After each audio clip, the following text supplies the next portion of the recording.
Okay friends, so ഫെമയ്ക്ക് വേണ്ടിയിട്ട് കുറേ പേര് റിക്വസ്റ്റ് ചെയ്തിട്ടുണ്ടായിരുന്നു. ഓക്കെ, ഫെമയുടെ ഒരു പ്രശ്നം എന്ന് പറയുന്നത് എന്താണെന്ന് വെച്ചാൽ, at this point of time FEMA എത്രത്തോളം നമുക്ക് ഈ പറയുന്നത് പോലെ തന്നെ എന്ത് ചെയ്യാൻ പറ്റും, എഫക്റ്റീവായിട്ട് ഡെലിവർ ചെയ്യാൻ പറ്റും എന്നുള്ള കാര്യം അറിയില്ല. കാരണം എന്താണെന്ന് വെച്ചാൽ, എനിക്ക് സത്യം പറഞ്ഞാൽ ഫെമ ഒരു 3 to 4 hours ഇരുന്ന് ഇരിപ്പിൽ എടുക്കാൻ കഴിയും. പക്ഷെ എന്താണെന്ന് വെച്ചാൽ, ഈ 3 to 4 മണിക്കൂർ നിങ്ങളെ സംബന്ധിച്ചിടത്തോളം അല്ലെ എത്രത്തോളം ഈ പറയുന്നത് പോലെ തന്നെ അതിന് ഡിവോട്ട് ചെയ്യാൻ പറ്റും എന്നുള്ളൊരു കാര്യമാണ്. I will try my level best to actually deliver certain important concepts on FEMA. അപ്പോൾ ഫെമ ഇതുവരെ പഠിക്കാത്ത ആൾക്കാരാണെന്നുണ്ടെങ്കിൽ ഇറ്റ്സ് യുവർ വിഷ്, നിങ്ങൾക്ക് ഈ വീഡിയോ കണ്ടിന്യൂ ചെയ്യാം. അതർവൈസ് സ്കിപ്പ് ചെയ്തിട്ട് ബാക്കിയുള്ള വീഡിയോസ് കാണാം എന്നുള്ളത് ഞാൻ പറയും. ഞാൻ കൂടുതലായിട്ടും കോൺസെൻട്രേറ്റ് ചെയ്യുന്നത് ഡെഫിനിഷൻസിലായിരിക്കും. ഓക്കെ, റെസിഡൻഷ്യൽ സ്റ്റാറ്റസ് ബേസ് ചെയ്തിട്ടുള്ള definitions, authorised dealer, current account transactions, capital account transactions, അതിലൊക്കെ ആയിരിക്കും കൂടുതലായിട്ടും എന്ത് ചെയ്യുന്നുണ്ടാവുക, ഡിസ്കസ് ചെയ്യുന്നുണ്ടാവുക. ഭയങ്കര അഡ്വാൻസ്ഡ് ആയിട്ടുള്ള കോൺസെപ്റ്റ് ആയിട്ടുള്ള ECB, ഇതേപോലെ തന്നെ ലിബറലൈസ്ഡ് റിമിറ്റൻസ് സ്കീം, ഇതൊക്കെ ജസ്റ്റ് ഒന്ന് ടച്ച് ചെയ്ത് പോകാം എന്നാണ് എന്ത് ചെയ്യുന്നത് വിചാരിക്കുന്നത്. Okay, I M targeting it in maximum ഒരു 40 minutes നമുക്ക് എന്ത് ചെയ്യാം, തീർക്കാം എന്നുള്ളതാണ് കരുതുന്നത്. ഓക്കെ, അപ്പോൾ ആദ്യം ചരിത്രവും കാര്യങ്ങളൊക്കെ ഒന്നും ഞാൻ കൂടുതലായിട്ട് പറയുന്നൊന്നുമില്ല. മുൻപ്, അതായത് നമ്മുടെ ഇന്ത്യയെ സംബന്ധിച്ച് അല്ലേ, നമുക്ക് ഫോറിൻ എക്സ്ചേഞ്ച് എന്ന് പറയുന്നത് വളരെ കുറവാണ് അല്ലേ. നമ്മളെ സംബന്ധിച്ച് ഫോറിൻ എക്സ്ചേഞ്ച് എന്ന് പറയുന്നത് വളരെ കുറവാണ്. കൂടുതലും നമ്മളൊരു പല കാര്യങ്ങളും അല്ലെ, ഈവൻ പെട്രോൾ ആണെന്നുണ്ടെങ്കിലും പല കാര്യങ്ങളും നമ്മൾ പുറത്തുനിന്ന് എന്താ ചെയ്യുന്നത്, ഈ പറയുന്ന പോലെ ഇമ്പോർട്ട് ചെയ്യാണ് ചെയ്യുന്നത്.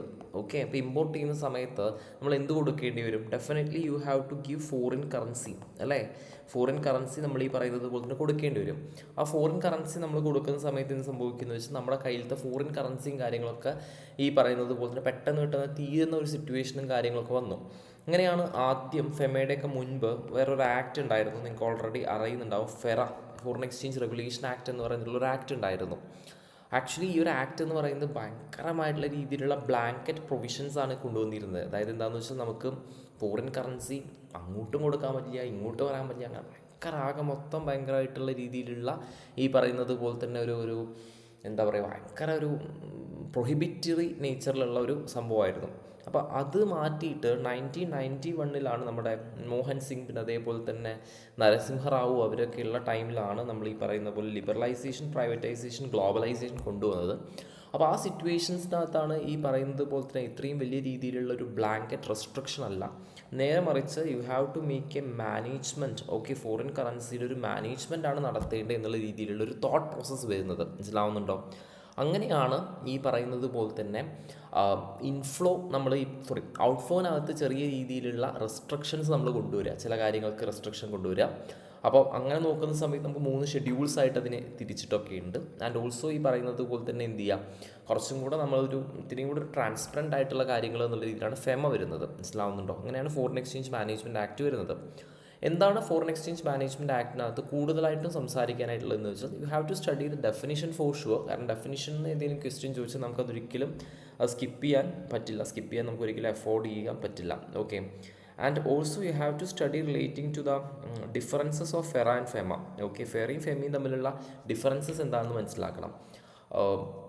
ഞാൻ പറഞ്ഞ പോയിന്റ് ഇത്രയേ ഉള്ളൂ. അതായത് ഫെറ എന്ന് പറയുന്നത് ഭയങ്കര ഒരു പ്രൊഹിബിറ്ററി നേച്ചറിലുള്ള ഐറ്റം ആണെന്നുണ്ടെങ്കിൽ, ഫെമ എന്ന് പറയുന്നത് കുറച്ചും കൂടെ എന്താണ് ഈ പറയുന്നത് പോലെ തന്നെ കാര്യങ്ങൾ അലൗ ചെയ്യുന്ന, കുറച്ചും കൂടെ മാനേജ് ചെയ്തിട്ടാണ് കൊണ്ടുപോകുന്നത് അല്ലേ. സോ നമുക്ക് ജസ്റ്റ് ഒന്ന് വായിച്ച് നോക്കാം. കാരണം എന്താണെന്ന് വെച്ചാൽ, this is important. The difference between FERA and FEMA എന്നുള്ളത് ഇമ്പോർട്ടൻ്റ് ആയിട്ടുള്ള ഒരു കാര്യമാണ്. ഓക്കെ, ഡിഫറൻസ് എഴുതുന്ന സമയത്ത് ടേബിളാർ ഫോർമാറ്റിൽ എഴുതാൻ വേണ്ടിയിട്ട് നോക്കുക, ഇതാണ് കുറച്ചും കൂടെ നല്ലത്. The title of legislation, Foreign Exchange Regulation Act to Foreign Exchange Management Act. The main change has been brought is that FEMA is A civil law. Okay, കുറച്ചും കൂടെ ഈ പറയുന്നത് പോലെ തന്നെ ഫെറ എന്ന് പറയുന്നതാണ് ഒരു ക്രിമിനൽ ലോ ആണ്. അപ്പോൾ അതാണ് ഫസ്റ്റ് ഡിഫറൻസ് എന്ന് പറയുന്നത്. ക്രിമിനൽ ലോ ആണ്, നമ്മളെ പിടിച്ച് ജയിലിലൊക്കെ ഇടും. ഇങ്ങനെ ഈ പറയുന്ന ഫോറിൻ കറൻസി അനാവശ്യമായിട്ടൊക്കെ യൂട്ടിലൈസ് ചെയ്താലേ ക്രിമിനൽ ആയിട്ടുള്ള രീതിയിലുള്ള പണിഷ്മെൻറ്റ് കിട്ടും. പക്ഷേ ഇത് സിവിൽ ലോ ആണ്. ചിലപ്പോൾ നമുക്ക് ഈ പറയുന്നത് പോലെ തന്നെ ഫൈൻ, പെനാൽറ്റി അതിനകത്തൊക്കെ ഒതുങ്ങും.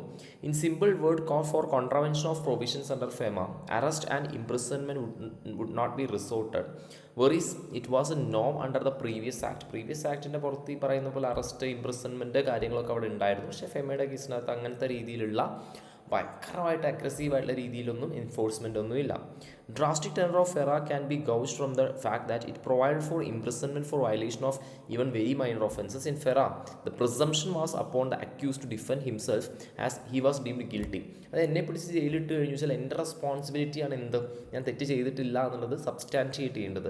Worries in FEMA the onus is upon the enforcement directorate, that is ED, okay, to prove the guilt of the accused. മനസ്സിലാവുന്നുണ്ടോ? EDയുടെ റെസ്പോൺസിബിലിറ്റിയാണ് എൻ്റെ കുറ്റം തെളിയിക്കുക എന്ന് പറയുന്നത്. In other words stringent stipulations under FERA has been relaxed in FEMA.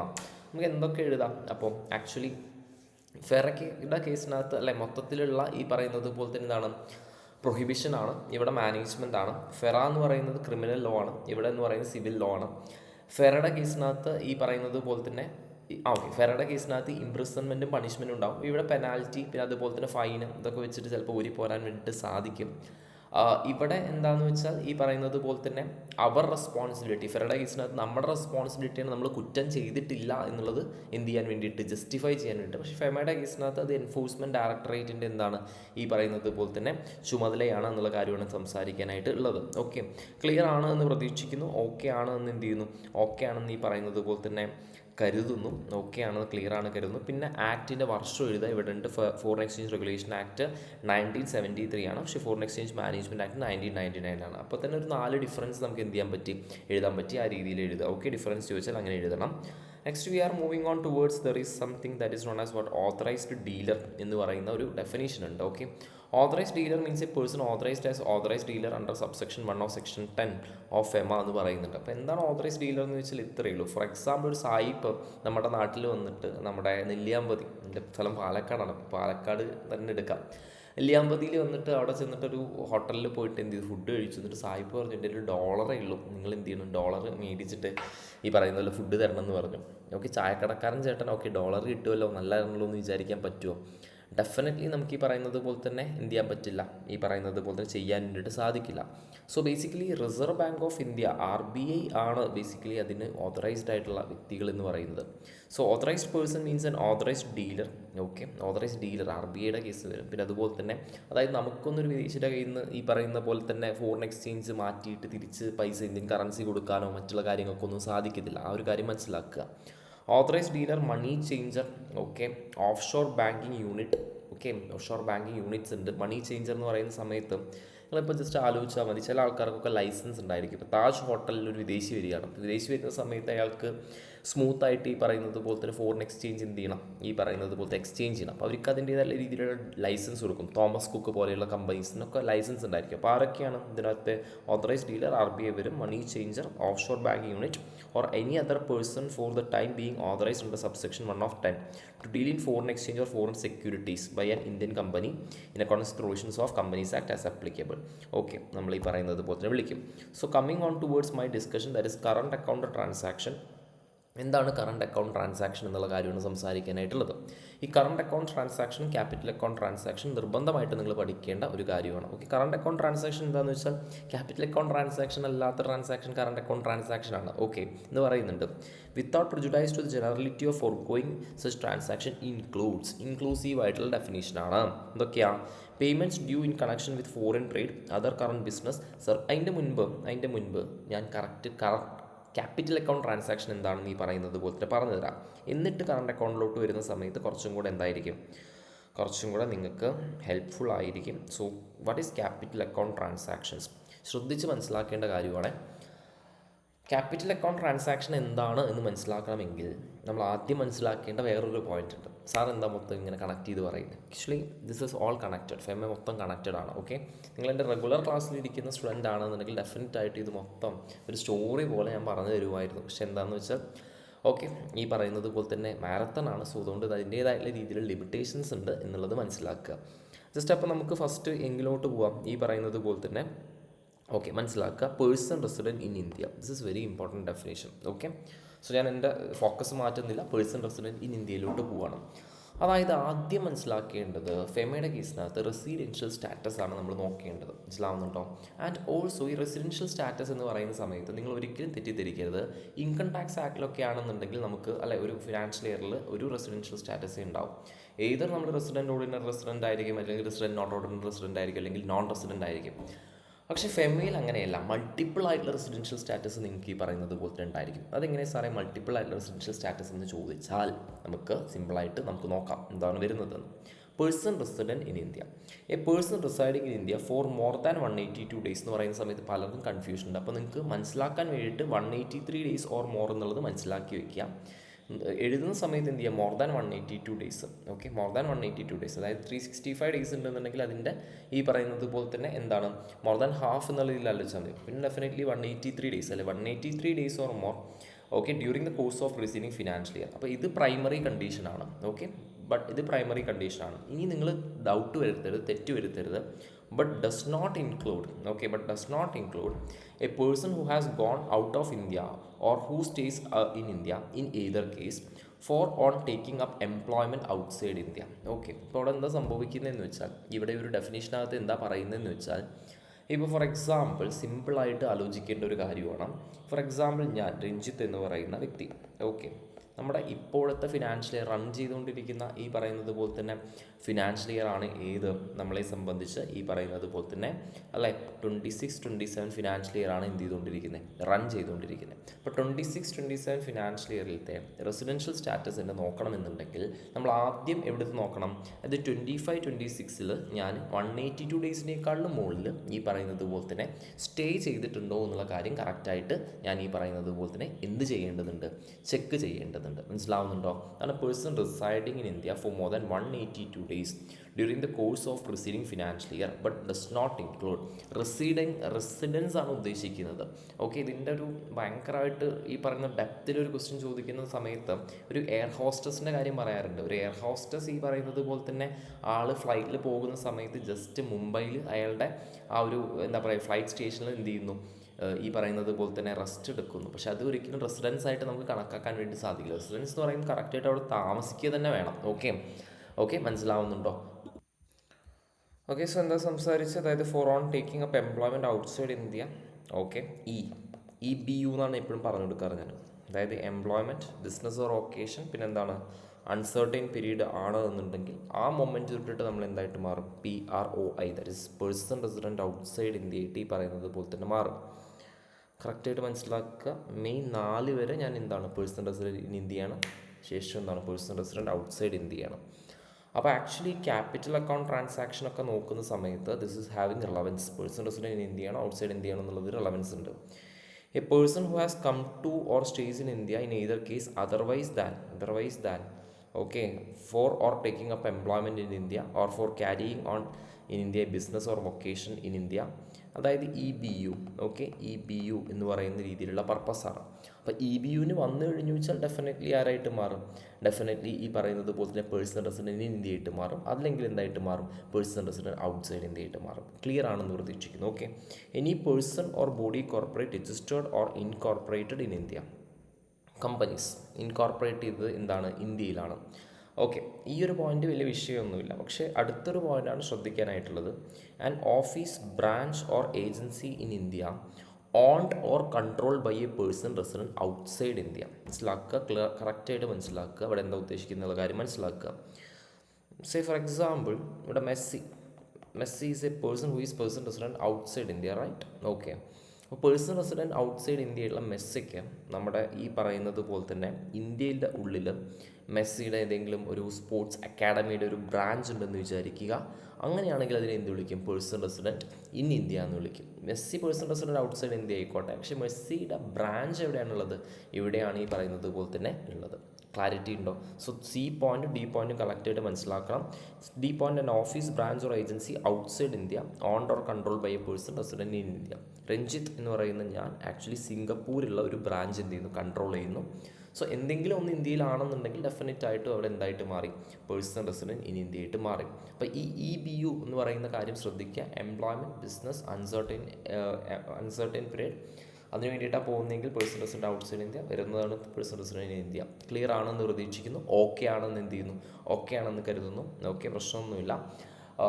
മറ്റേ ഒരു സർക്കുലർ പ്രകാരം ഓവർസീസ് എഡ്യൂക്കേഷന് വേണ്ടിയിട്ട് പോവുകയാണ്. ഓക്കെ, സ്റ്റുഡൻസ് എന്ത് ചെയ്യണം, ഓവർസീസ് എഡ്യൂക്കേഷന് വേണ്ടിയിട്ട് പോവുകയാണെന്നുണ്ടെങ്കിൽ അങ്ങനത്തെ സ്റ്റുഡൻസിനെ നമ്മൾ ഈ പറയുന്നത് പോലെ തന്നെ പേഴ്സൺ റെസിഡൻറ്റ് ഔട്ട്സൈഡ് ഇന്ത്യയായിട്ടാണ് കണക്കാക്കുന്നത്. കാരണം അവർ അവിടെ അതിനുശേഷം പാർട്ട് ടൈം ജോലിയും കാര്യങ്ങളൊക്കെ ചെയ്തിട്ട് അവരെന്ത് ചെയ്യും, അവരവിടെ സെറ്റിൽ ആവും. സോ അതുകൊണ്ട് പേഴ്സൺ റെസിഡൻറ്റ് ഔട്ട്സൈഡ് ഇന്ത്യയായിട്ടാണ് എന്ത് ചെയ്യുന്നത്, കണക്കാക്കുന്നത് എന്നുള്ള കാര്യം മനസ്സിലാക്കുക. Okay. Section 3 restriction on dealing in foreign exchange കുറച്ച് കാര്യങ്ങൾ സംസാരിക്കുന്നുണ്ട്. എന്തൊക്കെയാണ്? Section 3 prohibits the following transaction. No person shall deal in or transfer any foreign exchange or foreign securities by any person not being an authorised person. ഞാൻ നേരത്തെ പറഞ്ഞിട്ടുണ്ടായിരുന്നു, സായിപ്പ് വന്നിട്ടല്ലേ നെല്ലിയാമ്പതിയിൽ വന്നിട്ട് ഹോട്ടലിലത്തെ ചേട്ടൻ എന്ത് കൊടുത്തു, പൈസ കൊടുത്തു, ഹോട്ടലിലത്തെ ചേട്ടൻ ഇൻ റിട്ടേൺ റുപ്പീസ് കൊടുത്തു, ചെയ്യാൻ പാടില്ല. Making any payment to or for the credit of any person resident outside India in any manner. Okay. Making any payment to for the credit വെച്ചാൽ ഈ പറയുന്ന പോലെ ഒരു പേഴ്സൺ റെസിഡൻറ്റ് ഔട്ട്സൈഡ് ഇന്ത്യയാണ്, അയാൾക്ക് ഇന്ത്യയിൽ ഒരു ഇൻഷുറൻസ് പ്രീമിയം അടയ്ക്കണം, അയാൾക്ക് വേണ്ടിയിട്ട് ഞാൻ അടച്ചു, അങ്ങനെ ചെയ്യാൻ വേണ്ടിയിട്ട് ഈ പറയുന്നത് പോലെ തന്നെ പാടില്ല. Receiving otherwise than through an authorised person any payment by order or on behalf of person resident outside India in any other manner. Dollar receive ചെയ്യാൻ വേണ്ടിയിട്ട് പാടില്ല. And last point, entering in to any financial transaction India as consideration for or in association with acquisition or creation of transfer of a right to acquire any set outside India. Hawala transactions ആണ്. ആ ഹവാല ട്രാൻസാക്ഷൻസും ഈ പറയുന്നത് പോലെ തന്നെ എന്ത് ചെയ്യാൻ പാടില്ല, ചെയ്യാൻ വേണ്ടിയിട്ട് പാടില്ല എന്നുള്ളൊരു കാര്യമാണ് സംസാരിക്കാനായിട്ടുള്ളത്. ക്ലാരിറ്റി ഉണ്ടോ? ക്ലിയർ ആണോ കാര്യങ്ങൾ? ഓക്കെ ആണെന്ന് എന്ത് ചെയ്യുന്നു, ഓക്കെ ആണെന്ന് പ്രതീക്ഷിക്കുന്നു. അപ്പോൾ നമ്മളെ സംബന്ധിച്ച് നമുക്ക് ഇനി എന്തിലോട്ട് പോകാം, ക്യാപിറ്റൽ അക്കൗണ്ട് ട്രാൻസാക്ഷൻസിലോട്ട് പോകാം. ക്യാപിറ്റൽ അക്കൗണ്ട് ട്രാൻസാക്ഷൻസ് എന്താണെന്നുള്ള കാര്യം കറക്റ്റായിട്ട് ആദ്യം മനസ്സിലാക്കുക. പേഴ്സൺ റെസിഡൻറ്റ് ഇൻ ഇന്ത്യയെ സംബന്ധിച്ച് പേഴ്സൺ റെസിഡൻറ്റ് ഇൻ ഇന്ത്യയുടെ ഫോറിനിലുള്ള അസറ്റ് അല്ലെങ്കിൽ ഫോറിനിലുള്ള ലയബിലിറ്റീസ് ഇതിനകത്ത് എന്തെങ്കിലും രീതിയിലുള്ള മാറ്റങ്ങൾ വരുത്തുകയാണെന്നുണ്ടെങ്കിൽ അതിനെ വിളിക്കുന്ന പേരാണ് എന്ത്, ഈ പറയുന്നത് പോലെ തന്നെ ക്യാപിറ്റൽ അക്കൗണ്ട് ട്രാൻസാക്ഷൻസ്. നിങ്ങൾ ആലോചിച്ച് നോക്കിയേ, എനിക്ക് വേണ്ട ഒരു മെഷീനറി ചൈനയിലുണ്ട്. ഓക്കെ, എനിക്ക് വേണ്ട ഒരു മെഷീനറി ചൈനയിലുണ്ട്. അപ്പോൾ ചൈനയിൽ നിന്നും ഒരു മെഷീനറി ഞാൻ എന്ത് ചെയ്യുന്നു, പൈസ കൊടുത്ത് മേടിക്കുന്നു, ക്യാഷ് കൊടുത്ത് മേടിക്കുന്നു. ക്യാപിറ്റൽ അക്കൗണ്ട് ട്രാൻസാക്ഷൻ ആണോ? എടാ, അക്കൗണ്ട്സിൽ ഇത് എന്തായിരിക്കും, ക്യാപിറ്റൽ അസറ്റ് ആയിരിക്കും. പക്ഷെ നിങ്ങൾ ആലോചിച്ച് നോക്കിയേ, പൈസ കൊടുത്തു, പ്രോപ്പർട്ടി ഇവിടെ എത്തി, അവിടെ എന്തെങ്കിലും ഉണ്ടാക്കുന്നുണ്ടോ? ഒന്നും ഉണ്ടാവുന്നില്ല. So that is not a capital account transaction. അപ്പോൾ സാറേ ക്രെഡിറ്റിനാണ് മേടിച്ചതെന്നുണ്ടെങ്കിലോ, ചൈനയുടെ ഹ്യൂവിൻ്റെ അടുത്ത് നിന്ന് ഞാൻ എന്ത് ചെയ്യുന്നു, ക്രെഡിറ്റിനാണ് ഈ പറയുന്ന സാധനം മേടിക്കുന്നതെന്ന് വിചാരിക്കുക. അപ്പോൾ ഹ്യൂ എന്ന് പറയുന്നത് എന്നെ സംബന്ധിച്ച് ഒരു ക്രെഡിറ്ററാണ്. Which means that person resident in ഇന്ത്യയുടെ ഈ പറയുന്ന ഫോറിനിൽ ഒരു ലയബിലിറ്റി ക്രിയേറ്റ് ചെയ്യുകയാണ്. So that is a capital account transaction. Clear ആയിട്ട് മനസ്സിലാവുന്നുണ്ടോ? ഓക്കെ ആണോ? ഞാൻ എൻ്റെ സ്റ്റുഡൻറ്റിന് വേണ്ടിയിട്ട് അല്ലെങ്കിൽ എൻ്റെ ഫാമിലി മെമ്പേഴ്സിന് വേണ്ടിയിട്ട് പൈസ റെമിറ്റ് ചെയ്യുന്നു. ഓക്കെ, അല്ലെങ്കിൽ ഞാൻ അവിടെ കുറച്ച് സെക്യൂരിറ്റീസിൽ ഇൻവെസ്റ്റ് ചെയ്തിട്ടുണ്ടായിരുന്നു, എനിക്ക് അതിൻ്റെ മുകളിൽ ഇൻട്രസ്റ്റ് കിട്ടി. ഇതൊക്കെ ക്യാപിറ്റൽ അക്കൗണ്ട് ട്രാൻസാക്ഷൻ ഒരിക്കലും അല്ല, മനസ്സിലാക്കുക. ഓക്കെ, നമുക്ക് ഓരോന്നായിട്ട് നോക്കാം. Capital account transaction: any person may sell or draw foreign exchange to or from an authorized person for a capital account transaction subject to the provisions of subsection 2 of this section. Okay, ഈ പറയുന്നത് പോലെ തന്നെ എന്ത് ചെയ്യുന്നുണ്ട്, സംസാരിക്കുന്നുണ്ട്. Okay, അയ്യോ ഒരു minute, ഞാൻ ക്യാപിറ്റൽ അക്കൗണ്ട് ട്രാൻസാക്ഷൻ എന്താണെന്ന് പറഞ്ഞില്ല. ക്യാപിറ്റൽ അക്കൗണ്ട് ട്രാൻസാക്ഷൻ എന്താണ് എന്നുള്ള കാര്യം എന്ത് ചെയ്തിട്ടില്ല, നമ്മൾ ഡിസ്കസ് ചെയ്തിട്ടില്ല. Okay, capital account transaction means a transaction, okay, which alters the assets or liabilities including contingent liabilities outside India of persons resident in India. Person resident in India outside ഉള്ള liabilities അല്ലെങ്കിൽ അസറ്റ്സിനകത്ത് changes കൊണ്ടുവരുന്നു. or assets or liabilities in India of persons resident outside India and includes transaction referred to in subsection 3 of section 6 വരുന്ന കാര്യങ്ങളാണ്. Okay, current account transaction നമ്മൾ already പറയുന്നത് പോലെ തന്നെ സംസാരിച്ചിട്ടുണ്ട്. ക്യാപിറ്റൽ അക്കൗണ്ട് ട്രാൻസാക്ഷൻ അല്ലാത്ത ട്രാൻസാക്ഷൻസിനെയാണ് എന്ത് വിളിക്കുന്നത്, കറണ്ട് അക്കൗണ്ട് ട്രാൻസാക്ഷൻസ് എന്നുള്ളതിനകത്ത് ഈ പറയുന്നത് പോലെ തന്നെ വരുന്നത്. ആക്ച്വലി അതിനകത്ത് പിന്നെ വരുന്ന കാര്യങ്ങൾ എന്തൊക്കെയാണ്, payments due in connection with foreign trade, other current business, short term banking and credit facilities, ordinary course of ബിസിനസ്സിൽ നമ്മൾ കടമെടുക്കുകയാണ്. ഓക്കെ, എന്നുവെച്ചാൽ 3 months ഉള്ളിൽ കൊടുത്ത് തീർക്കുന്ന രീതിയിൽ ഷോർട്ട് ടേം ബോറോയിങ്സ് ആണ്. Okay, payments due as interest on loans as net income from investments. Income കിട്ടുന്നു ഇൻവെസ്റ്റ്മെൻറ്റ്സിൻ്റെ മുകളിൽ നമ്മൾ ലോൺ എടുത്തിട്ട് ലോണിൻ്റെ മുകളിൽ നമ്മൾ ഇൻട്രസ്റ്റ് കൊടുക്കുന്നു. Okay, remittances four living expenses of parents, spouse and children residing abroad, പൈസ ഈ പറയുന്നത് പോലെ തന്നെ നമ്മൾ കൊടുക്കുന്നു. Expenses in connection with foreign travel, education and medical care of parents, spouse and children. ഇവിടെ ഒന്നും എന്ത് ക്രിയേറ്റ് ചെയ്യുന്നില്ല, അസറ്റും ലയബിലിറ്റീസ് ഒന്നും ക്രിയേറ്റ് ചെയ്യുന്നില്ല. So that is all current account transactions. Clear ആണ്? ഓക്കെ ആണ് എന്ന് എന്ത് ചെയ്യുന്നു, പ്രതീക്ഷിക്കുന്നു. സെറ്റാണെന്ന് കരുതുന്നു. ഓക്കെ, ഓക്കെ ആണ്, ക്ലിയർ അല്ലേ? കാര്യങ്ങളൊക്കെ ഡൺ, സെറ്റാണെന്ന് കരുതുന്നു. ഓക്കെ, മുന്നോട്ട് പോകുന്ന സമയത്ത് നമ്മളെ സംബന്ധിച്ച് സംസാരിക്കാനായിട്ടുള്ള എന്താണെന്ന് വെച്ചാൽ restriction on holding foreign exchange section 4 just ഇത് നോക്കാം. No person resident in India shall acquire hold own possess or transfer any foreign exchange. Okay, HOPT എന്നാലോചിച്ചാൽ മതി. എന്താണ് ഹോപ്ഡ്? HOPT, ഹോപ്ഡ് എന്ന് പറയുമ്പോൾ എന്താ? Hold own possess transfer. Hold ചെയ്യാൻ പാടില്ല, ഓൺ ചെയ്യാൻ പാടില്ല, പൊസസ് ചെയ്യാൻ പാടില്ല, ട്രാൻസ്ഫർ ചെയ്യാൻ വേണ്ടിയിട്ട് പാടില്ല. Okay, foreign exchange foreign security or any immovable property situated outside India. Okay, situated outside ഇന്ത്യയിൽ ഉള്ള കാര്യങ്ങളൊന്നും ഓൺ ചെയ്യാൻ പാടില്ല, ട്രാൻസ്ഫർ ചെയ്യാൻ പാടില്ല എന്നൊക്കെ പറയുന്നത്. But there are certain exceptions. ചില കേസിനകത്ത് ഇത് ചെയ്യാൻ വേണ്ടിയിട്ട് സാധിക്കും. അത് ഏതൊക്കെയാണെന്നുള്ളതാണ് നമുക്ക് നോക്കാനായിട്ടുള്ളത്. Property held outside India by a foreign citizen resident in India. Lionel മെസ്സിക്ക് ഈ നെല്ലിയാമ്പതി വന്നിട്ട്, വീണ്ടും നെല്ലിയാമ്പതി ഞാൻ വിടുന്നില്ല, നെല്ലിയാമ്പതി നമ്മുടെ പാലക്കാടിൻ്റെ സ്വന്തം ഹിൽ സ്റ്റേഷനാണ്. സോ നെല്ലിയാമ്പതി വന്നിട്ട് ഈ പറയുന്ന പോലെ ലയണൽ മെസ്സിക്ക് അവിടെ എന്ത് ചെയ്യണം, താമസിക്കണമെന്ന് താല്പര്യം. ലയണൽ മെസ്സി അർജൻറ്റീനയിൽ നിന്നൊക്കെ വിരമിച്ചിട്ട് നെല്ലിയാമ്പതിയിൽ വന്ന് താമസിക്കുകയാണ്. ലയണൽ മെസ്സി ആരാണ്? Foreign resident outside India. അങ്ങേര് അർജൻറ്റീനയിൽ അങ്ങേർക്ക് ഒരുപാട് ഫ്ലാറ്റ് ഉണ്ട്, ഒരുപാട് പ്രോപ്പർട്ടി ഉണ്ട്. അങ്ങേർക്ക് ഹെൽഡ് ചെയ്യാലോ, കാരണം അങ്ങേര് അവിടെ ഫുട്ബോൾ കളിച്ച് അവിടുത്തെ പൈസ കൊണ്ട് മേടിച്ച പൈസയാണ്. മനസ്സിലാവുന്നുണ്ടോ? നമ്മുടെ ഇവിടുത്തെ ഇന്ത്യയിലത്തെ പൈസയായിട്ട് യാതൊരു റിലേഷൻഷിപ്പില്ല. So property held outside India by a foreign citizen resident in India, കുഴപ്പമൊന്നുമില്ല. Property acquired by a person on or before 8 July 1947, മുൻപ്. Okay, held with permission of RBI. Okay, property acquired by way of gift or inheritance from persons referred to in above. നിങ്ങൾ ആലോചിച്ച് നോക്കിയേ, പുണ്യാളൻ അഗർബത്തീസ് അല്ലേ, പാവൻ ജയസൂര്യ നമ്മുടെ ഇന്നസെൻറ്റിൻ്റെ നല്ല ഇത് കിട്ടും, ഗിഫ്റ്റ് കിട്ടും, നല്ല രീതിയിലുള്ള പൈസ കിട്ടുമെന്നൊക്കെ വിചാരിച്ചു.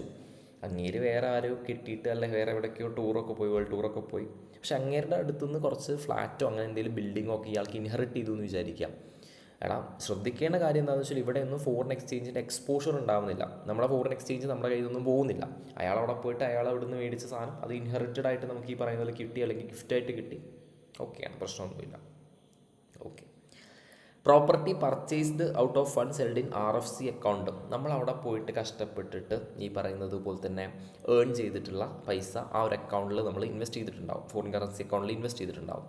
Okay, resident foreign currency account. അപ്പോൾ അങ്ങനെയാണെന്നുണ്ടെങ്കിൽ ആ അക്കൗണ്ടിൽ നിന്ന് പൈസ എടുത്തിട്ട് നമുക്ക് എന്ത് ചെയ്യാം, ഈ സാധനം മേടിക്കാം, പ്രശ്നമൊന്നുമില്ല എന്നുള്ളൊരു പോയിൻ്റാണ് സംസാരിക്കാനായിട്ടുള്ളത്. ഓക്കെ, ക്ലാരിറ്റി ഉണ്ട് എന്ന് എന്ത് ചെയ്യുന്നു, പ്രതീക്ഷിക്കുന്നു, സെറ്റാണ് എന്ന് കരുതുന്നു. ഓക്കെ, ഇതിനകത്ത് ജസ്റ്റ് MCQ വേണ്ടിയിട്ടേ ഈ കറണ്ട് അക്കൗണ്ട് ട്രാൻസാക്ഷനിൽ ഷെഡ്യൂൾ 1 ട്രാൻസാക്ഷൻ ഉണ്ട്, അത് മൊത്തത്തിൽ പ്രൊഹിബിറ്റഡ് ആണ്. ലൈക്ക് ലോട്ടറി, കാസിനോ അങ്ങനത്തെ സംഭവങ്ങളൊക്കെയാണ് പ്രൊഹിബിറ്റഡ് ആണ്. ഷെഡ്യൂൾ 2 കാര്യങ്ങൾ എന്താണെന്ന് വെച്ചാൽ ചെയ്യാൻ പറ്റും. പക്ഷേ നമുക്ക് റിസർവ് ബാങ്ക് ഓഫ് ഇന്ത്യയുടെ സമ്മതം വേണം. ലൈക്ക് കൾച്ചറൽ ടൂർസ് അങ്ങനത്തെ സംഭവങ്ങളൊക്കെയാണ്. ലൈക്ക് AR റഹ്മാൻ വേറെ എവിടെയെങ്കിലും പോയിട്ട് പാട്ട് പാടണം, അപ്പോൾ അയാൾക്ക് അവിടുത്തെ ചിലവ് ചെയ്യാൻ വേണ്ടിയിട്ട് ഒബ്വിയസ്ലി എന്ത് വേണ്ടി വരും, അല്ലെ, ഫോറിൻ കറൻസി വേണ്ടി വരും. അപ്പോൾ റിസർവ് ബാങ്ക് ഓഫ് ഇന്ത്യയുടെ സമ്മതത്തോടു കൂടി എന്ത് ചെയ്യാൻ പറ്റും, ഇവർക്ക് ഡ്രോ ചെയ്യാൻ വേണ്ടിയിട്ട് സാധിക്കും. Schedule 3 relates to transactions by for which an upper ceiling limit has been prescribe with regard to type of transactions എന്നുള്ള രീതിയിലാണ് സംസാരിക്കുന്നത്. ക്ലിയർ ആണെന്ന് കരുതുന്നു. ഓക്കെ ആണെന്ന് എന്ത് ചെയ്യുന്നു, പ്രതീക്ഷിക്കുന്നു, സെറ്റാണെന്ന് കരുതുന്നു. ഓക്കെ, ഇവിടെ ചെറിയൊരു കാര്യം എന്ത് ചെയ്യാനായിട്ടുണ്ട്, സംസാരിക്കാനായിട്ടുണ്ട്. ക്യാപിറ്റൽ അക്കൗണ്ട് ട്രാൻസാക്ഷൻസിൻ്റെ കേസിനകത്ത് any person may sell or draw foreign exchange to or from authorized person for a capital account transaction subjected to the provision subsection 2 of this section. Okay, subjected to subsection 2 നമുക്ക് permission കാര്യങ്ങളൊക്കെ എടുത്ത് capital account transaction draw ചെയ്യാം. ഇവിടെ ശ്രദ്ധിക്കേണ്ടത്, further the reserve bank main consultation central government specify any class or classes of capital account transactions which are permissible, the limit to which foreign exchange shall be admissible for such transaction. ഇവിടെ ശ്രദ്ധിക്കേണ്ട ഒരു point, provided that reserve bank shall not impose any restriction. Case study ആയിട്ട് ചിലപ്പോൾ ചോദിക്കുക ഒരു area, restriction on drawal of foreign exchange for payments due on account of amortisation of loans. നമ്മൾ എടുത്തിട്ടുള്ള loans നമ്മൾ ഈ പറയുന്നത് പോലെ തന്നെ തിരിച്ചടയ്ക്കാൻ വേണ്ടിയിട്ട് എടുക്കുന്നതോ ബാൻ ചെയ്തിട്ടില്ല. അപ്പോൾ അങ്ങനെയാണെന്നുണ്ടെങ്കിൽ അത് തിരിച്ചടയ്ക്കുന്നത് നമുക്ക് ഒരിക്കലും എന്ത് ചെയ്യാൻ പറ്റില്ല, ബാൻ ചെയ്യാൻ വേണ്ടിയിട്ട് പറ്റില്ല. നമ്മളിപ്പോൾ ഫോറിൻ കറൻസിയിലാണ് എടുത്തിട്ടുള്ളതെന്നുണ്ടെങ്കിൽ അതിൻ്റെ ഈ പറയുന്നത് പോലെ തന്നെ റീപേയ്മെൻറ്റ് ഷെഡ്യൂൾ പ്രകാരമുള്ള ലോൺ തിരിച്ചടയ്ക്കാൻ വേണ്ടിയിട്ട് അത് ബാൻ ചെയ്യാൻ പറ്റില്ല. Depreciation of direct investment in the ordinary course of the business. ഇവിടെ അത് സംഭവിക്കുന്നതെന്ന് വെച്ചാൽ ഒരു ചൈനീസ് കമ്പനി ഇവിടെ വന്നിട്ട് ബിസിനസ് ചെയ്യുന്ന സമയത്ത് അവർ ഓൾറെഡി ഈ പറയുന്നത് പോലെ തന്നെ ഒരുപാട് അസറ്റും കാര്യങ്ങളൊക്കെ ഈ പറയുന്നതിൽ കൊണ്ടുവന്നിട്ടുണ്ടാവും. ഇനി ഇതൊക്കെ എന്ത് ചെയ്തിട്ട് പോവുകയാണ്, ഇതൊക്കെ വിറ്റൊഴിവാക്കിയിട്ട് പോകുന്ന സമയത്ത് അവരുടെ കയ്യിൽ കുറച്ച് ബാലൻസ് എമൗണ്ട് ഉണ്ട്. ഈ ബാലൻസ് എമൗണ്ട് നമ്മൾ ഈ പറയുന്നത് വിറ്റിട്ട് നമ്മൾ ഇന്ത്യൻ റുപ്പി മേടിക്കാം, പ്രശ്നമൊന്നുമില്ല. Depreciation of direct investments. Okay, കാരണം ബിസിനസ് ചെയ്യാൻ അവർ എന്ത് ചെയ്തിട്ടില്ല, ബാൻ ചെയ്തില്ല. സോ അത് ചെയ്യാൻ വേണ്ടിയിട്ട് ഈ പറയുന്നത് ഡിപ്രിസിയേഷൻ ചെയ്യാൻ വേണ്ടിയിട്ട് ബാൻ ചെയ്യാൻ വേണ്ടിയിട്ട് സാധിക്കില്ല എന്നുള്ള കാര്യമാണ് സംസാരിക്കാനായിട്ടുള്ളത്. ക്ലാരിറ്റി ഉണ്ടെന്ന് വിചാരിക്കുന്നു. ഓക്കെ ആണെന്ന് എന്ത് ചെയ്യുന്നു, ഓക്കെ ആണെന്ന് കരുതുന്നു, സെറ്റാണെന്ന് വിചാരിക്കുന്നു. Okay, done. അതാണ് സംസാരിക്കാനായിട്ട് ഉള്ളത്. ഓക്കെ, സോ നമുക്കൊരു കേസ് സ്റ്റഡി പറയുന്നുണ്ട്. Mister Goyal is an NRI based at London. He has shares എന്നാണ് 5 Indian companies. He decided to sell 5,000 shares of Larsen and Toubro LNT to Mr. Rakesh based at Kolkata. Okay. Mr. Goyal was a business and imports. Okay, അതവിടെ നിൽക്കട്ടെ. Transfer of shares being a capital asset is a capital account transaction as per RBI regulation, as it is affecting change in asset position of a person resident outside India. So far as the assets of India. ഞാൻ പറഞ്ഞിട്ടുണ്ടായിരുന്നു personal resident ഇനി ഇന്ത്യയുടെ പുറത്തുള്ള assets ലയബിലിറ്റീസിനകത്ത് change വരുന്നു. അതേപോലെ തന്നെ പറയാൻ വിട്ടുപോയ ഒരു കാര്യമാണ് പേഴ്സണൽ റെസിഡൻറ്റ് ഔട്ട്സൈഡ് ഇന്ത്യയിലുള്ള അസറ്റ്സിനകത്ത് അല്ലെങ്കിൽ ഇന്ത്യയിലുള്ള ലയബിലിറ്റീസിനകത്ത് എന്തെങ്കിലും ചേഞ്ചസ് വരുന്നു. That is also capital account transaction. Okay, ഇപ്പോൾ ഇവിടെയും സംഭവിക്കുന്നത് എന്താ, ഗോയലിൻ്റെ ഇന്ത്യയിലുള്ള അസറ്റ്സിനകത്താണ് ഈ പറയുന്ന പോലെ ചേഞ്ചസും കാര്യങ്ങളൊക്കെ വരുന്നത്. അപ്പോൾ അതുകൊണ്ട് ഒരു capital account transaction however general permission has been given by RBI and there is a relaxation of taking specific approval from RBI. ഇതിനെക്കുറിച്ച് നമ്മൾ സംസാരിക്കും. ഓക്കെ, പിന്നെന്താ സംസാരിക്കുന്നത് അടുത്ത പോയിന്റ്, ഗോയൽ ഹാസ് ബിസിനസ് ആൻഡ് ഇമ്പോർട്ട്സ് ഈ പറയുന്നത് പോലെ തന്നെ മെക്ക ഫ്രം ഈ പറയുന്നത് പോലെ തന്നെ regular basis.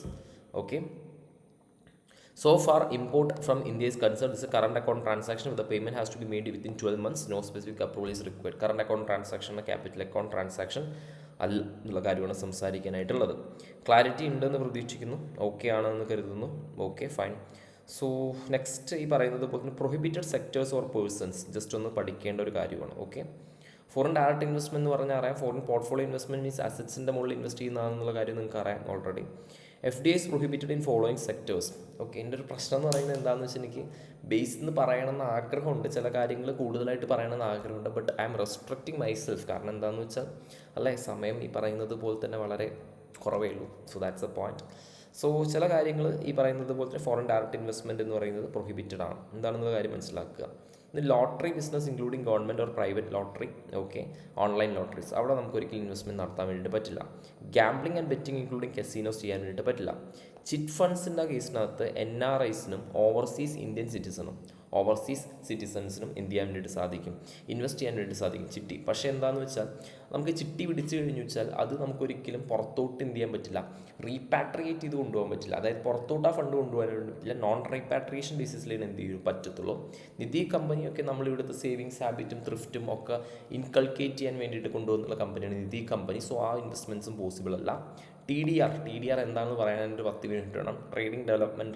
Transferable development rights ഈ പറയുന്നത് പോലെ തന്നെ അതിനകത്ത് ഇൻവെസ്റ്റ് ചെയ്യാൻ പറ്റില്ല. Real estate business or construction of farm houses ഇതൊക്കെ കുറച്ചും കൂടെ നമ്മുടെ ഇവിടുത്തെ ആൾക്കാരായിട്ട് ചേർന്ന് നിൽക്കുന്ന കാര്യങ്ങളാണ്. അപ്പോൾ അവിടെയൊക്കെ വന്നിട്ട് ചുമ്മാ മറ്റേ ഇവരെ കൂടി കൈ കടത്തിയിട്ട് കാര്യമില്ല. പിന്നെ അതേപോലെ തന്നെ നമ്മുടെ മോണോപ്പൊളി ആയിട്ടുള്ള സിഗാർസ്, പിന്നെ അതേപോലെ തന്നെ മറ്റ് ടൊബാക്കോ സബ്സ്റ്റിറ്റ്യൂട്ട്സ്, മാനുഫാക്ചറിങ് ഇതൊന്നും ചെയ്യാൻ വേണ്ടിയിട്ട് പാടില്ല. പിന്നെ അതേപോലെ തന്നെ അറ്റോമിക് എനർജി ഇതൊക്കെ നമ്മുടെ രാജ്യസുരക്ഷേനെയൊക്കെ ഈ പറയുന്നത് പോലെ തന്നെ ബാധിക്കുന്ന വിഷയങ്ങളാണ്. ഓക്കെ, അപ്പോൾ അതുകൊണ്ട് അതിലൊന്നും ഇൻവെസ്റ്റ്മെൻറ്റ് പോസിബിൾ അല്ല എന്നുള്ള കാര്യമാണ് സംസാരിക്കാനായിട്ടുള്ളത്. ക്ലാരിറ്റി ഉണ്ടെന്ന് വിചാരിക്കുന്നു. ഓക്കെ ആണെന്ന് എന്ത് ചെയ്യുന്നു, ഓക്കെ ആണെന്ന് കരുതുന്നു. ഇവിടെ ചെറിയൊരു കാര്യം സംസാരിക്കാനായിട്ടുണ്ട്. എൻട്രി റൂട്ട്സ് ആണ്. ഇങ്ങനെയൊക്കെയാണ് നമുക്ക് ഈ പറയുന്നത് പോലെ തന്നെ ഇൻവെസ്റ്റ്മെൻറ്റ് നടത്താൻ വേണ്ടിയിട്ട് സാധിക്കുക എന്നുള്ളതാണ്. ഓട്ടോമാറ്റിക് ഈ റൂട്ടാണ്. ഓട്ടോമാറ്റിക് റൂട്ടിനകത്ത് പ്രയർ ആയിട്ടുള്ള റിസർവ് ബാങ്കിൻ്റെയോ സെൻട്രൽ ഗവൺമെൻറ്റിൻ്റെയോ അപ്രൂവൽ ഒന്നും ആവശ്യമില്ല. പക്ഷേ ഇവിടെ ശ്രദ്ധിക്കേണ്ട ഒരു പോയിന്റ് എന്ന് പറയുന്നത് എന്താണെന്ന് വെച്ചാൽ ഒരു ലിമിറ്റ് ഇപ്പോൾ പറയുന്നുണ്ട് up to 400% of the net worth എന്ന് പറയുന്നത് എന്താ, paid up capital plus free reserves. Okay, അങ്ങനെയാണ്. അതുവരെയാണ് നമുക്ക് ഈ പറയുന്നത് പോലെ തന്നെ അപ്രൂവൽ ഇല്ലാതെ ഇൻവെസ്റ്റ് ചെയ്യാൻ വേണ്ടി പറ്റും. അതിൽ മുകളിൽ പോവുകയാണെങ്കിൽ നമ്മൾ എന്ത് ചെയ്യണം, അപ്രൂവൽ എടുക്കണം. പിന്നെ വേറൊരു കാര്യം ശ്രദ്ധിക്കാനായിട്ടുള്ള എന്താണെന്ന് വെച്ചാൽ ഒരു US billion 1 billion in A financial year ഇത്രയാണ് അപ്രൂവൽ ഇല്ലാതെ പറ്റും. അപ്പം നിങ്ങൾ ചോദിക്കും, സാറേ ഈ പറയുന്ന 1 billion if it is more than 400% ആണെന്നുണ്ടെങ്കിൽ അല്ലേ, ഈ പറയുന്നത് പോലെ തന്നെ ഇപ്പോൾ ഒരു എക്സാമ്പിൾ ഈ പറയുന്നത് പോലെ തന്നെ പറഞ്ഞുതരാം. ഞാൻ പറഞ്ഞത് എന്തായിരുന്നു, നെറ്റ്വർത്തിൻ്റെ 400% എന്നുള്ള രീതിയിലായിരുന്നു ഞാൻ എക്സാമ്പിൾ എന്നുള്ള രീതിയിൽ എന്ത് ചെയ്തിട്ടുണ്ടായിരുന്നത് പറഞ്ഞിട്ടുണ്ടായിരുന്നത്. ഇപ്പോൾ 1000 ബില്യൺ നെറ്റ്വർത്തുള്ള ഒരു കമ്പനി. ഓക്കെ, ഇത്രയാണ് ഈ പറയുന്നത് പോലെ തന്നെ ഇവൻ്റെ എക്സാമ്പിൾ കറക്റ്റ് ആയില്ല. 400% എന്നുള്ള രീതിയിലാണല്ലോ പറയുന്നത്. അപ്പോൾ ഫോർ എക്സാമ്പിൾ ഈ പറയുന്ന 400% ഈ പറയുന്നത് പോലെ തന്നെ 400% പോലും ആയിട്ടില്ല. എന്ത് 1 ബില്യൺ എന്ന് പറയുന്നത് 1 ബില്യണിൻ്റെ ഫിനാൻഷ്യൽ ഇയർ എന്നുള്ള രീതിയിലാണ് എന്ത് ചെയ്യുന്നത് സംസാരിക്കുന്നത്. അപ്പോൾ 400% പോലും ആയിട്ടില്ലെങ്കിൽ പോലും 1 ബില്യണിനേക്കാളും മുകളിൽ പോയിച്ചാൽ ഡെഫിനറ്റായിട്ട് നമ്മൾ എന്ത് ചെയ്യേണ്ടതുണ്ട്, അപ്രൂവൽ മേടിക്കേണ്ടതുണ്ട്. ആരുടെ അപ്രൂവൽ, RBIയുടെ സെൻട്രൽ ഗവൺമെൻറ്റിൻ്റെ അപ്രൂവൽ മേടിക്കേണ്ടതുണ്ട്. കാര്യം ഒന്നും കൂടെ കറക്റ്റായിട്ട് മനസ്സിലാക്കുക. Up to 400% of the net worth ആണ് ഇൻവെസ്റ്റ് ചെയ്യുന്നത് എന്നുണ്ടെങ്കിൽ നമുക്ക് യാതൊരുവിധ രീതിയിലുള്ള അപ്രൂവലും ആവശ്യമില്ല. പക്ഷേ ഈ പറയുന്ന 1 ബില്യൺ, ഓക്കെ, 1 ബില്യണിൻ്റെ ആ ഒരു ഈ പറയുന്ന പോലെ ക്യാപ്പ് നോക്കണം. 1 ബില്യണിനേക്കാളും മുകളിൽ പോയി നമ്മുടെ ഇൻവെസ്റ്റ്മെൻറ്റ് എന്ന് വിചാരിക്കും ഒരു ഫിനാൻഷ്യൽ ഇയറിൽ.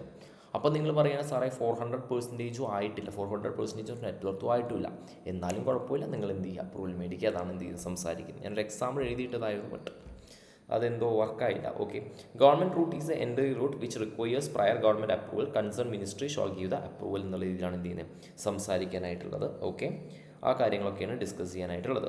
Permitted investments by person resident outside India, just ഒന്ന് എന്ത് ചെയ്യേണ്ടതുണ്ട്, ജസ്റ്റ് ഒന്ന് നോക്കേണ്ട കാര്യമാണ്. അപ്പോൾ ഇവിടെ നമ്മൾ നോക്കേണ്ടത് എന്താണെന്ന് വെച്ചാൽ നമ്മൾ കറക്റ്റായിട്ടുള്ള ഈ പറയുന്നത് പോലെ തന്നെ ഈ 3 കാര്യങ്ങളും സാറ്റിസ്ഫൈ ചെയ്യണം. എൻട്രി റൂട്ട്സ് ഓക്കെ ആണെന്ന് നോക്കണം, സെക്ടോറൽ ക്യാപ്സ് ഓക്കെ ആണെന്ന് നോക്കണം, എന്നിട്ട് നമുക്ക് ഈ പറയുന്ന കുറച്ച് കാര്യങ്ങൾ കൂടെ അതിനകത്ത് എന്ത് ചെയ്യാനുണ്ട്, കമ്പൈൻഡ് ആയിട്ട് എന്ത് ചെയ്യാനായിട്ടുണ്ട്, പഠിക്കാനായിട്ടുണ്ട്. ക്ലിയർ ആണെന്ന് പ്രതീക്ഷിക്കുന്നു. ഓക്കെ ആണെന്ന് എന്ത് ചെയ്യുന്നു, ഓക്കെ ആണെന്ന് കരുതുന്നു. ഓക്കെ, ഡൺ, ക്ലിയർ ആണെന്ന് കരുതുന്നു. Next we are moving on ECB, external commercial borrowings. പേര് കേൾക്കുമ്പോൾ തന്നെ അറിയാലേ, ഒരു ഇന്ത്യൻ കമ്പനി എന്ത് ചെയ്യാണ്, പുറത്തുനിന്ന് ഈ പറയുന്നത് പോലെ തന്നെ ലോൺ എടുക്കുകയാണ്. മനസ്സിലാവുന്നുണ്ടോ?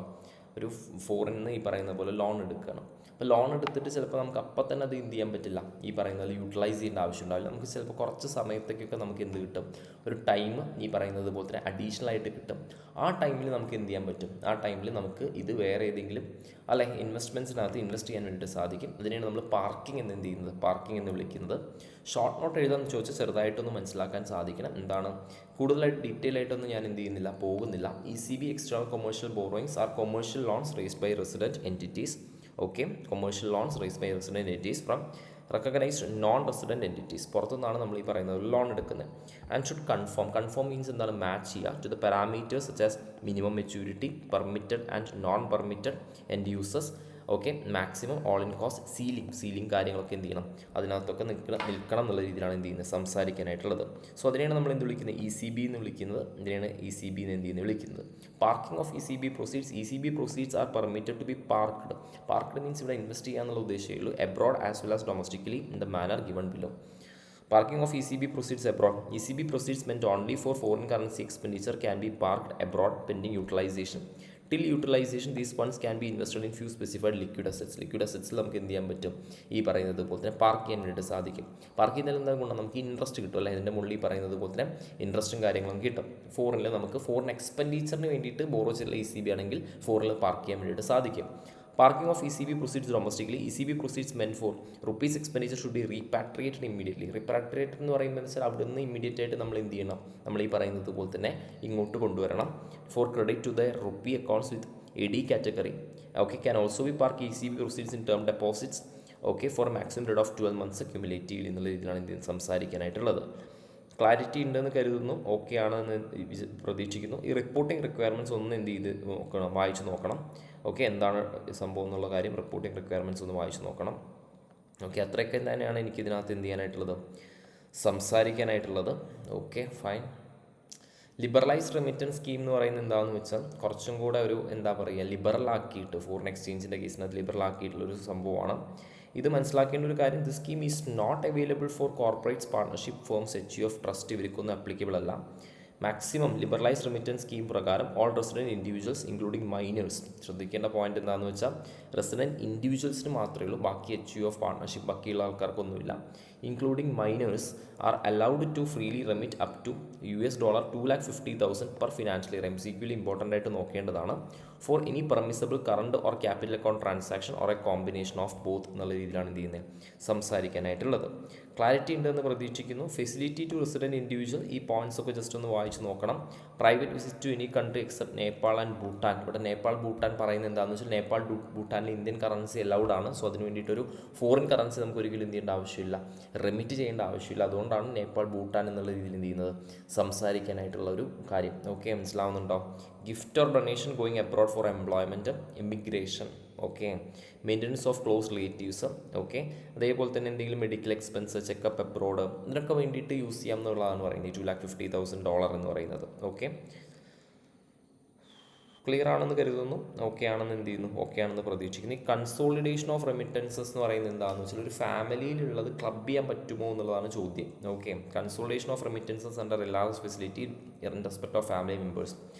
Remittances under the facility can be consolidated in respect of close family members subjected to the individual family members complying with the terms and conditions of the scheme.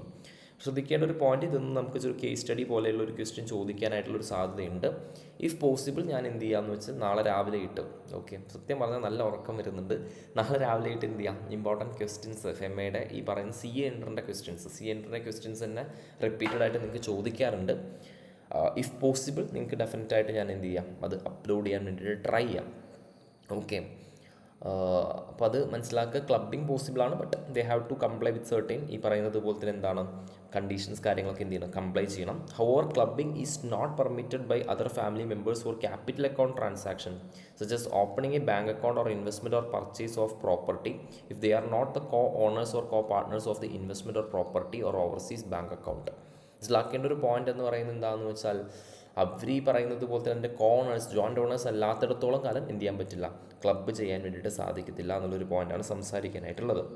Okay, clarity ഉണ്ടെന്ന് പ്രതീക്ഷിക്കുന്നു, okay ആണെന്ന് കരുതുന്നു. ബാക്കി ഞാൻ കുറച്ച് questions I will try my level best to upload certain questions. Okay, ഇപ്പോൾ അത് upload ചെയ്തിട്ടില്ലെങ്കിൽ എന്ത് ചെയ്യുക, ഫേമ ഇത്രയൊക്കെ തന്നെ ഉള്ളൂ കാര്യങ്ങൾ. ഓക്കെ, അഡ്വാൻസ്ഡ് ആയിട്ടുള്ള കാര്യങ്ങളിലോട്ട് ഞാൻ വല്ലാതെ പോയിട്ടില്ല, മനസ്സിലാവുന്നുണ്ടോ? ജസ്റ്റ് എന്ത് ചെയ്യുക, ജസ്റ്റ് ഒന്ന് നോക്കുക, എന്തെങ്കിലും ഡൗട്ട്സ് ഉണ്ടെങ്കിൽ താഴെ കമൻറ്റ് ചെയ്യാം. Okay, I will try to rectify that. Thank you, have a nice day, good night for you. Okay, നന്നായിട്ട് പഠിക്കുക, all the best for your exams. പറ്റുമെങ്കിൽ ഞാൻ മറ്റേ മീറ്റിങ്സ് കൂടെ അപ്ലോഡ് ചെയ്യും. That's it.